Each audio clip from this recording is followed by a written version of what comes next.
Hello everybody, I'm John, and this is Self-Perspective from Cincinnati, Ohio. This has been a busy week. I have traveled across the country interviewing candidates and meeting with clients. And as I've worked my way across the country, I have heard certain patterns of speech. And I've heard one phrase in particular that I want to address with you today. Leaders, we're in the service industry. You hear a lot of people talk about their style, servant leadership. Listen to these two phrases. This morning, a flight attendant brought me a cup of hot water for my green tea. I've sworn off coffee, losing a lot of weight, so I've learned to love green tea. I looked up and I said, "Thank you." And she said, "Sir, it's my pleasure."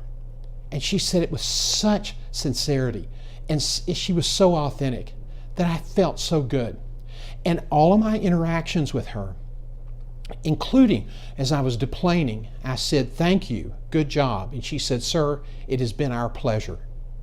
Now, if you know about the old customer service approach at Ritz-Carlton, you'll know that my pleasure was absolutely critical to how they interact with their customers. It is their pleasure to serve the customers. Last night I was in a very nice restaurant in New York in a meeting, and I thanked the waiter for doing a good job.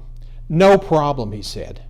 Now this was a big tab, and I thought, well, if it's no problem, then maybe I can just cut the tip in half and we'll all be happy. Well, that's kind of a smart aleck glib thing to think about. But the truth is, I didn't feel that connection, that warmth. And then he made a mistake on the bill.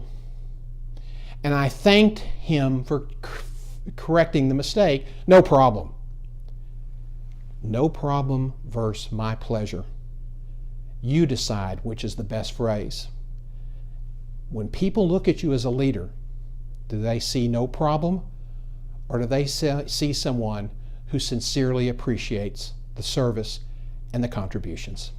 That's just a quick thought. Listen, if you have questions about those ideas or anything to do with your career, I'm happy to try to help. You can reach me at asktherecruiter@johngself.com. Thanks for watching, and until next time.